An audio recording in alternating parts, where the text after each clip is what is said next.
The world's on fire. Our river's gone dry. The rich are getting richer. They've left us out here to die. Mass migration. We got no place to hide. Who's against us? Who's on our side? Are they too dumb or are they just in on it? Liars and cheaters, a red-hot grip. Ditch the gaslighting gas bag that speaks in code. He's a faker, a shaker, a pontificating pantload. In this house of mirrors, we've hit the wall before it's too late. Let's go. Come on, y'all. It's border to border and coast to coast. It's real, it's facts, and it ain't no hoax. It's Podcast by George, and it's showtime, folks.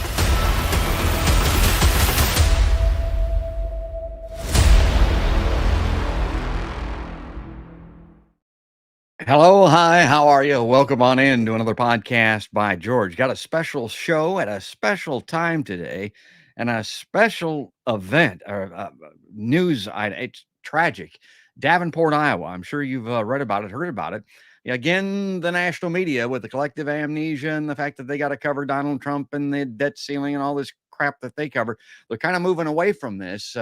It's getting forgotten already, and this is where I jump in. This is my role. I'm trying to, with the independent left media outlet that I have, keep these things in front of the eyes and ears of people that care and understand the significance of this. Innocent victims again, and really that's what I like to have on the show, and that's what we're going to be talking about today. We got a very, very special guest, Donalda McDuffy is coming on the show. She's one of the most outspoken, articulate people out there in Davenport, whose daughter fled, escaped with her life barely, and now has the story to tell. And I want to talk about that just off the top a little bit. I remember back in, I used to be on the radio, and there were people that believed that, well, they didn't want to participate in the media. They didn't want to be interviewed and that type of thing. Well, I got news for you. The people that are working against you in our country, against your best interest, they're taking full advantage of the media that they have available to them. So when it comes to you, when you have an opportunity to step up to the mic and say something about injustice and wrongdoing, do it. And that's what she's doing today, folks. We're going to get to it, but I want to kind of lay the groundwork here a little bit. I want to update people on the latest. There have been several news conferences. One of them was just 2 o'clock this afternoon.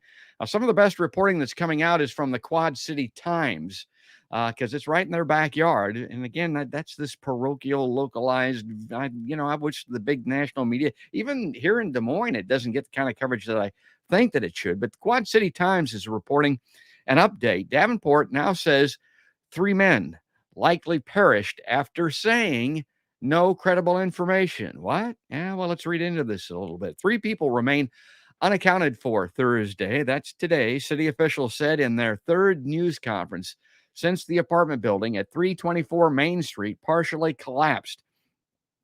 Officers contacted 2 of the 5 people previously reported missing. So they got a hold of 2 of them, said Davenport Police Chief Jeff Bladel. One person had moved out and was found in Texas, Bladel said, or Bladel. I'm not sure what the pronunciation of his name is.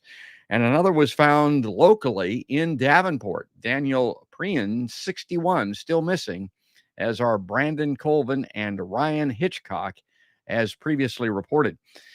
Well, this stuff gets very interesting. We're going to get to some house of mirrors in this story, folks. And also, people that follow my show, people that watch know, I encourage everybody to read every word and read it very closely from the headline down to the stories, and listen intently to the news accounts that you get. And this article is good. It uses some of these, what I call weasel words, but they're getting this from the officials. So let's read on here. City officials previously said they were confident the collapse did not result in casualties. Anytime you hear the phrase that that they're confident about something, yeah, your ears, your radar should be going up. Your spidey sense should be tingling, folks. Just as officials previously assured the public they believe no one remained trapped inside. At a 7 a.m. news conference just this Monday, 14 hours after the collapse, Fire Chief Mike Carlston declared, "We do not have any credible information," hear that, "at this time that anyone is missing." Later adding, "I have no known individuals that are trapped in this facility." About 12 hours later, tenant Lisa Brooks was rescued from the building, folks. Now, within 24 hours, several hundred protesters took to the streets outside the scene of the collapse, and Donalda was among them, which neighbors Davenport City Hall to demand the city continue to search for those family members still missing. While city officials on Monday said they intended to begin demolition on Tuesday morning, some have since denied the plan, saying the demolition process was merely in the early stages. Because this was one of those, what? Yeah, for hundreds of protesters, the city's plan to immediately raise the apartment building had been clear. Thursday brought the city's first acknowledgement of the possibility or likelihood that a third man now is believed trapped under that rubble. Now, here's the latest development, and now we're going to get to Donaldo, but this is where the House of Mirrors, boy, this is getting weird, folks. A city inspector has resigned. Questions abounded earlier this week when an online inspection report connected to a building permit issued for repair work for the apartment building on May 25th appeared to change from pass to fail. An inspector erroneously clicked pass on that inspection report when its status should have been incomplete, said Rich Oswald, the city's director of Development Neighborhood Services, because the work had just started. The employee then changed the status to incomplete in the days after the building collapse, which displayed as a fail message because of what city officials called a technology glitch that they're working to fix. Okay, folks, keep working on that technology glitch. Oh my God! Stay tuned. I mean, this is going to get better or worse depending on your opinion. But let's bring our guest in here because I've been wanting to get her on here. It's Donalda McDuffy, and she's in her car out there. And like I said, she's been on top of this from day one. And Donalda, I read the account of what you were doing. You were driving in Davenport, and you got a call from your daughter. Tell us what happened. I was driving, getting ready to go home, which I live on the Illinois side. I live in Rock Island. Oh. And I got a call from my daughter. I was on what is 53rd Street in Davenport, Iowa, which is probably about a good 10 minutes away from where my daughter's building actually was. And she was yelling. She was like, Mom, the building. I'm like, what? I'm like, what are you talking about? I said, stop joking. You play too much. No, Mom, I'm not joking. It's for real. Because see, Tati's my joker. She is my joker. Y'all got to understand. I love my baby, but she has a heart of gold. She's my joker child. So she'll go like, Mom. I'd be like, what's wrong? She's like, I love you. And be like, have a good day. And I tell her, I love you. Have a good day. But I knew when she said, Mom, I'm not playing, Mom. The building is coming down. It's coming down. I said, where are you? She said, I'm running. I said, what do you mean you're running? She said, Mom, I'm running. And I could hear, you could tell she was scrambling. You could tell she was almost out of breath. She said, I can see the outside. So I'm thinking in my mind, she's outside, but it was black. You know, on our iPhones, you can video call somebody. Yeah. So imagine I'm on the video call. I see her, then I don't see her. For a minute, I think I left my body because I'm like, I started screaming and my sister was in the passenger side. She was like, calm down. So I'm sitting at a red light.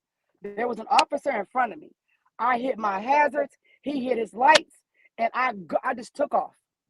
I was doing 100. Literally, I didn't care. I was careful. I was cautious. I knew at that moment there was something wrong with my baby. I was still on the phone with her. So imagine I'm on a video call. I'm driving. My sister's like, you know, calm down. I'm like, no, she isn't. Something is wrong. And then I finally see her come back on the phone. I see the outside, look what appeared to be outside. She was on the ground. It was like she was kind of dusty, like, because you could tell she had ran through something. She was like, her phone, somebody had her phone. They took the phone and the building was coming down. So the building was actually coming down. Like, still? I said, oh my God. Yeah. I said, where are you? All I kept saying was, where are you? And this man was like, we got to get her to safety. Because she was throwing up at that time. She was like, I'm about to fast. She's like, I'm going to pass up. I was like, somebody help her. I'm yelling from the car to my phone like somebody could really hear me. So I knew somebody heard me on her phone and they got her away. So I'm still following the officer. I break away from him because he took a route that I said is going to take way too long. I took my own route. I got to my baby. I parked in the middle of, which would have been by the library, and I had to move. I had to rip and move. So I had to go around the corner and park the car at a different spot. I jumped out the car while it was still on. I turned it off, and I began to run looking for my. I'm asking people, have y'all seen my daughter? She was in the building. She made it out. Have y'all seen her? An officer comes up and says, what does she look like? I said, she's a young black girl. I said, she got a ponytail in her hair. I said, she might not have on nothing but her pajamas. I look up, and there's an officer at the corner, and I'm like, is that my baby? I look over, and I started just calling her name, and that was her. She just ran through, and I couldn't do nothing but hold my baby. I couldn't do nothing but hold her at that moment because it wasn't nothing but the grace of God that helped her get out of that building. So when she was able to talk, she told me, she said, Mom, I heard an alarm. I said, what you mean? She said, Mom, like a fire alarm or something. She said, and you told us if we hear a fire alarm, get up and go. I tell anybody, tell your kids, it could be fake, it could be real. Get up and get to the nearest exit. And that's what she did. Her apartment was about 3 doors in from the exit sign, which was a blessing also. Yeah. But in that moment, it was almost like I didn't know what was next. I didn't know her health condition. I didn't know how much smoke she had got, how much smoke she had to go through. Because when we seen that building had running water everywhere. The gas smell, oh my God. The gas smell was so strong. I had a headache that night and the next day from the gas smell because we inhaled so much of the fumes. I immediately went live because I knew this is something that people need to see right now because they got family. I ain't the only one with family in that building. People have family. And people started showing up. More and more people started showing up. But I was forever grateful that my baby made it out. And I was trying to make sure I had a friend in the building. Her name is Michelle. She made it out with her kids. I had another family member, close family member, hop on and say Brandon lived in the building. That's Brandon Colvin. Did he make it out? I'm like, so I showed the picture. They're like, those are Brandon's clothes. So I knew then. So I was like, they were asking the officers, even in the midst of this chaos, even in the midst of people cussing them out and people screaming and yelling, they were asking people, what apartment do you know of people that were people in? So I didn't know Brandon's apartment. All I can say is Brandon Colvin lived in the one that's where we see clothes hanging at. People began showing up. That day, that's the day I'll never forget. That's a scene I'll never forget. It's an emotion that I will never, ever be able to get over. My daughter has not slept hardly. She's barely eating. We don't care about nothing materialistic because my daughter moved in there on May 1st. Funny part is, it is not funny. Here's the glincher. There was a city permit on the door. So before we even moved anything in there, she had a few things in there, like some bottles. We had some cases of bottled water and a few groceries in there. We called and asked the city. My sister called because I was at work. She said, well, I got up at 8 this morning. I went on and called for Tati. I said, okay, what they said? She said, it's safe for her to move in. Because they told my sister they were working on a couple of apartments that needed repairs. Oh man, I mean this is a lot of what this reporting is. Now, Donalda has already talked to the Des Moines Register. Yes. And I wanted to bring a couple of these up because I'm going to put her GoFundMe page up here very soon because, and she touched on it. These people, the ones that escaped with their lives, that's basically what they got. I mean, everything they have obviously is in their homes. So you said in the register that your daughter, who works with troubled teens, God love her for that, escaped with her life and little else. She has nothing now, Donalda said, complaining that aid has been slow in coming despite a gubernatorial disaster declaration for Scott County intended to free up state assistance to the displaced residents. Now, I don't know what that assistance is. A lot of times it's loans. And like all of us, we don't need loans, folks. We need help. Donalda was quoted as saying, so the governor, Kim Reynolds, signs this little piece of paper. What does that mean for the people who live in that building? What does it mean for somebody who's got nowhere to go? Many, like your daughter, have nothing, you said. They lost everything. Now, this was Sunday, right? Has the governor been there? I mean, yeah. No. Miss Kim Reynolds is hiding behind her pretty desk, her nice, lovely home. We have not come down there. We're hiding behind the mayor and the contractors and everybody else. Kim Reynolds, these people elected you. I would have never elected you because let's look at her track record. Let's look at COVID-19. She stopped their unemployment. She wants to stop public assistance. She doesn't want them to be able to buy actual food with their link cards. A person of that caliber, I'm sorry, Proud Boy State, let's get her in there. She's giving us what we want. Let's try to keep her in there. That's what it's giving to me. It's giving, let's keep the poor poor. Let's make them poor, and let's watch them suffer while we keep winning. And let's just face the facts. Facts are facts, and we can't lie about the facts now, because one of the what is it called, the city officials that went on there on Facebook and talked about how he told them that building was going to collapse, something bad was going to happen, and he said he might catch a lot of flack behind it. Well, you know what they're going to do to him? They're probably going to fire him.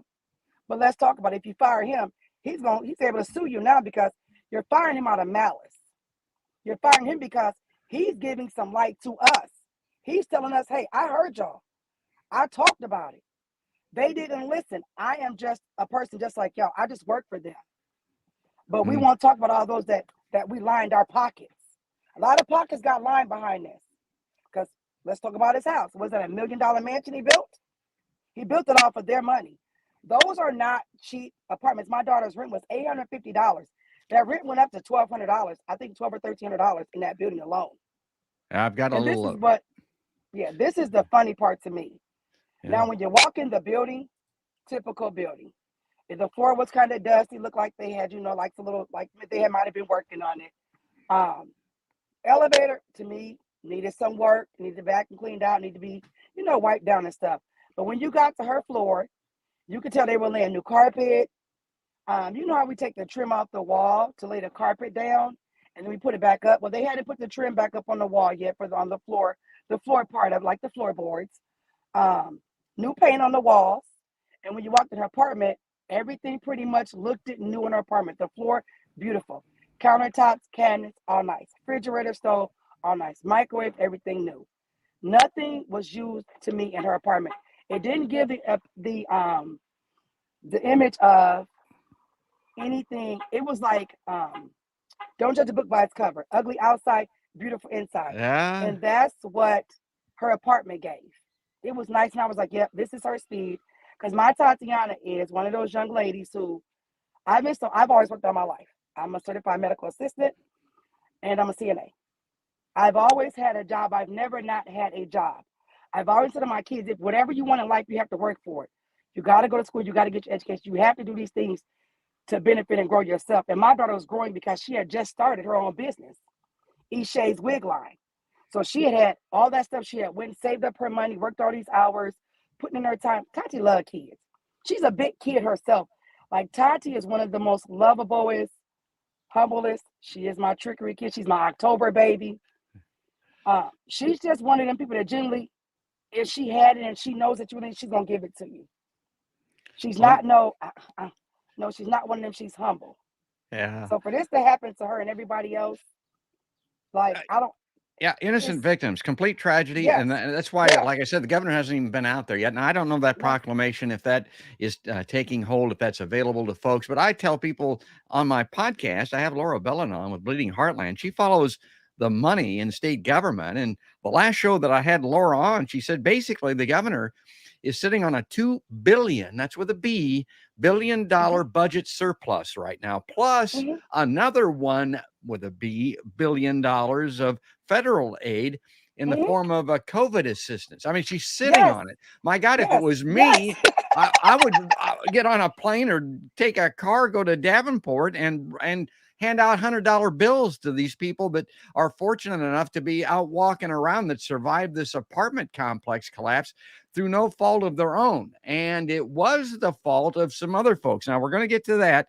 I want to bring this up on screen, Donalda, because this is something that you're doing. This is your initiative to start this GoFundMe page. I want to make sure that people are aware of this. You can tell them how to find it, but this is the most immediate way to help people that got out with the clothes on their back and nothing else while they're waiting for the various charities and the disaster proclamations and all that type of thing to take effect. Tell us how they can find you on the GoFundMe site and what this is about.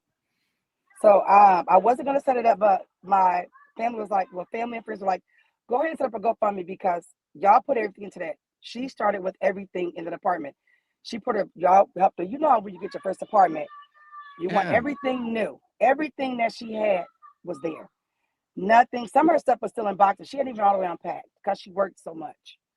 But the GoFundMe is on my Facebook page. It's under Donalda McDuffy, and it's set up for my daughter Tatiana. But there are also other GoFundMe pages out there.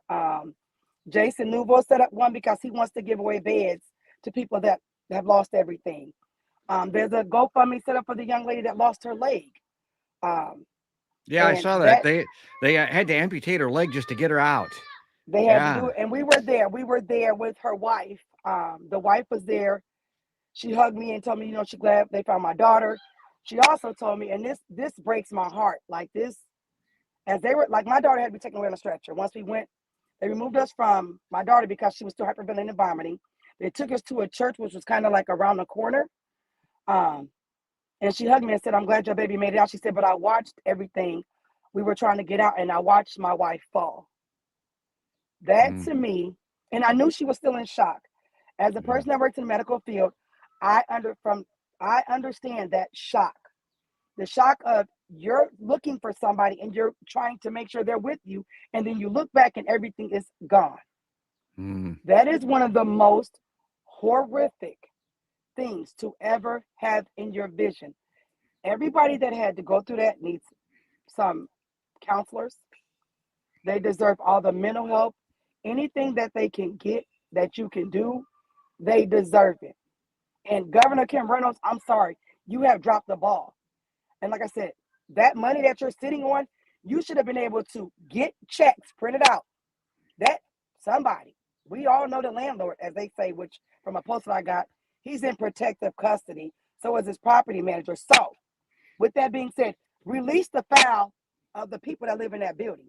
Governor Kim Reynolds, go cut the people a check instead. I forgot. Oops, we forgot about that piece of paper.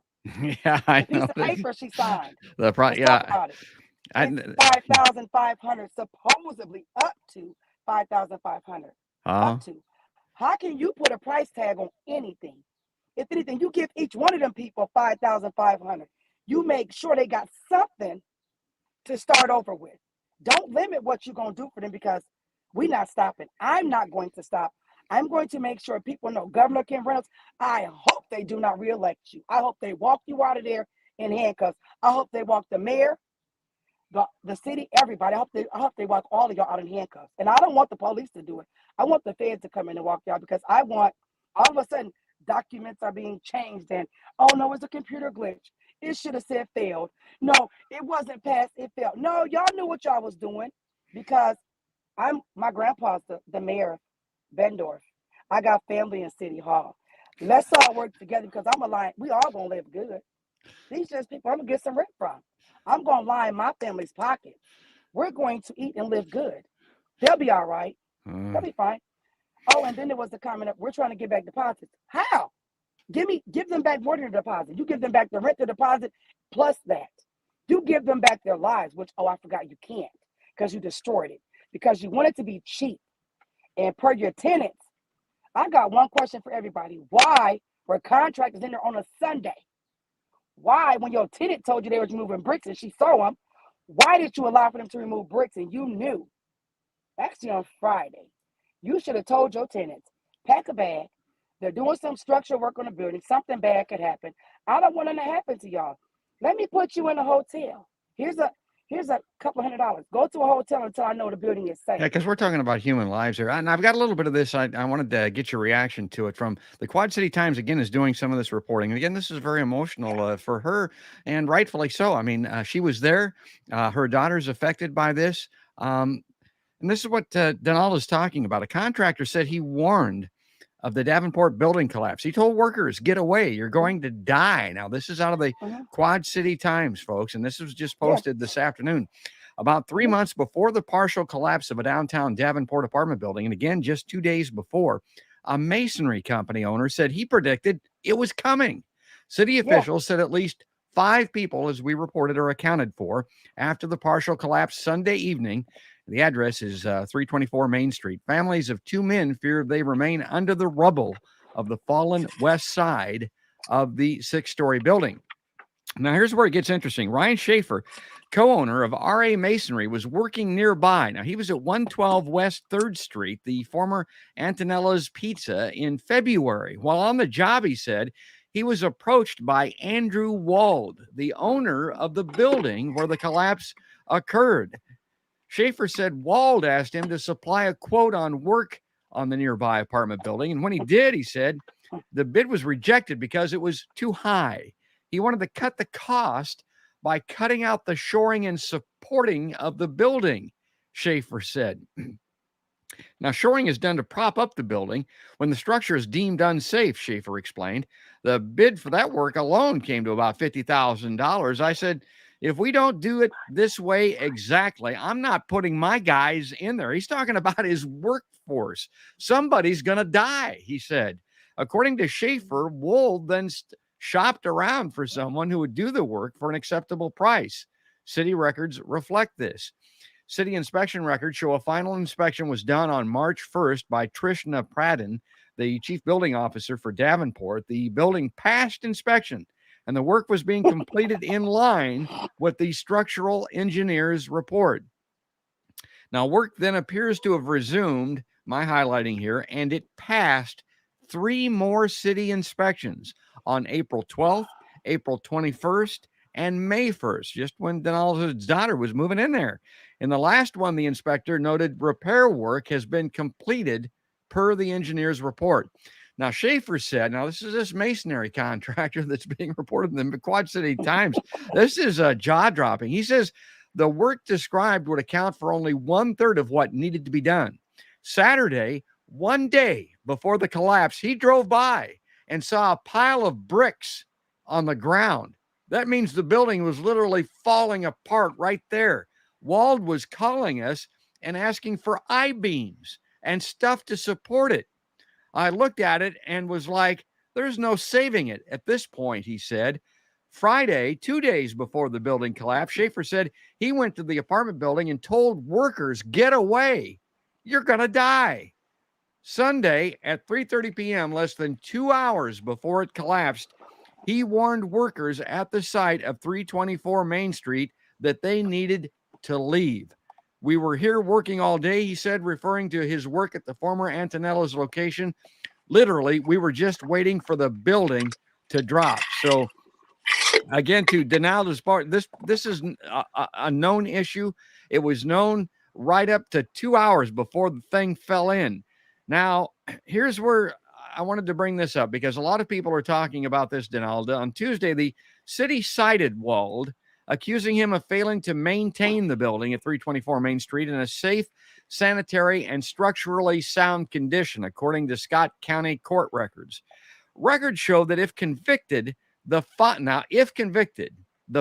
for a first violation of the city code is $300 plus $95 for court fees. Now, okay, I'm going to bring Donalda in here because there was a lot of outrage over that $300 figure and the cost of that, but there may be a silver lining to that cloud because that may allow people that have means to get reimbursed or covered or go after this guy might be able to do it more easily and more readily because he's been cited. Now, bear in mind, he's not convicted yet, so that part of it still would have to come. But although as ridiculous as that sounds, that $300 fine may actually do someone a lot of good. But again, I tell people all the time, I'm not a doctor. I'm not a meteorologist. I'm not a scientist. I'm just a podcaster. But that's my opinion, Donalda. What do you think? So looking at his track record, and let's talk about the contractor. Yeah. If we dig a little bit deeper on some of the social media sites, the property owner also did some of his own contracting work. He owns a contracting company, which he contracted to go in and do some of that work. So he lined his pockets times 2 because he didn't have to pay the money to get the actual work done. And to say that his first fine is $300 and court cost is $95, so that's $395. Yeah, $395. That's pending a conviction. Yeah, right. Pending a conviction. So let's look at it this way. They're going to convict him. You know why they're going to have to convict him? If they don't, I was going to go up in an uproar. The protest is peaceful right now. Mm. There's bodies missing. There's family members missing. People's lives are destroyed. A young lady lost her leg. I know. Nobody's Yeah. going to allow for you to just say, Iowa, Governor Reynolds, Mr. Mayor, there's no way on God's green earth that you allow for someone of this caliber to say he's not held accountable.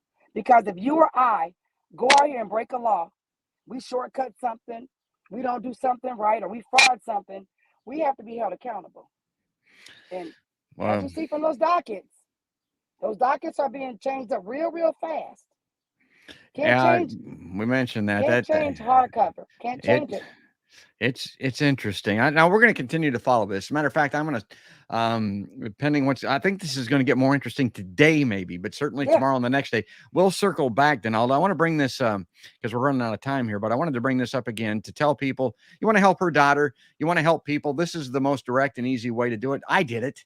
It ain't hard, folks. I mean, throw them a few bucks, help these people that through no fault of their own, they were just trying to find a place to live. Some of them for $800 a month, $850 a month in this apartment.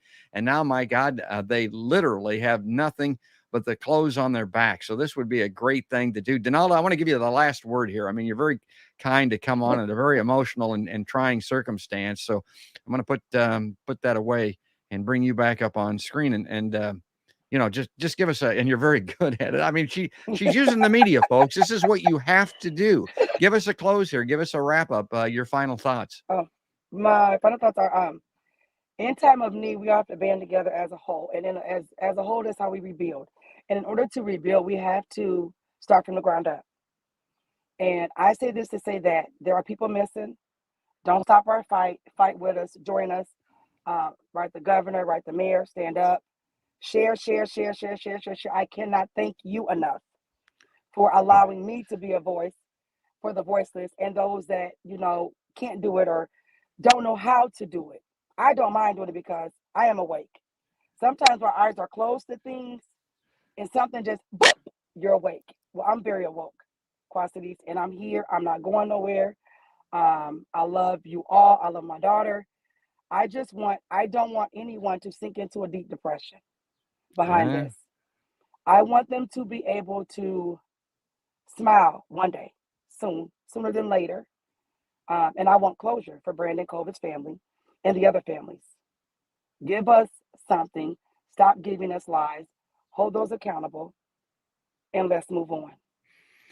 Well, I'll tell you something else about Donalda, and I mentioned this on my show before, and you heard her say that she was recording this, and you heard her speak. She's a journalist. We're all journalists. We all have a First Amendment right. That's what the freedom of the press and freedom of speech is all about, and she's exercising it. There's no secret decoder ring that you get to make you a journalist. When you drive 100 miles an hour through the city of Davenport and you're the first on the scene and see something like 9/11, you are a journalist. If you tell someone, if you share this on social media, you're every bit as much a journalist as Podcast by George, the New York Times, or Julian Assange that's sitting in that prison in Belmarsh. And I just want to thank you for what you've done, what you're doing, and what you're going to do. And I do want to get you back on the show. Thanks again. Yeah, anytime, come on. Thank anytime. you, Donalda, for coming on Podcast by George. And folks, I'm going to, end the way that I always do. I'm going to say, if you like Podcast by George, if you like these first-person accounts and seeing real people talk about real heartbreak, like Donalda McDuffy, subscribe to Podcast by George. It's easily done. Go to podcastbygeorge.com. That's my website. Click on a platform. There's these little badges, these icons you'll see right at the top of the page. You can go to Facebook easily there, my home on Facebook, also on YouTube. Subscribe, follow us on those platforms. You can subscribe to all of the audio rebroadcast, the recordings of this show. This will be on audio here within an hour or two. And places like iTunes, Stitcher, the iHeartRadio app, Spotify, and places like that. That's where we're found in audio. But that is going to do it. Wait a minute now. Do I have a comment coming in? This happened to me just the other day. I wanted Donalda is still here. I like to put these on here. The bill to thwart the access of state auditor and the false auditor bill needs to be stopped. Okay, Susan, that's all part of the puzzle. And of course, the issue with Kim Reynolds surrounding herself with her own staff and attorney general and the state auditor situation. I mean, that's That's all in the news. Okay, I'm gonna get out of here. So like I always say at the end, that's all there is, and there ain't no more. That's another podcast by George.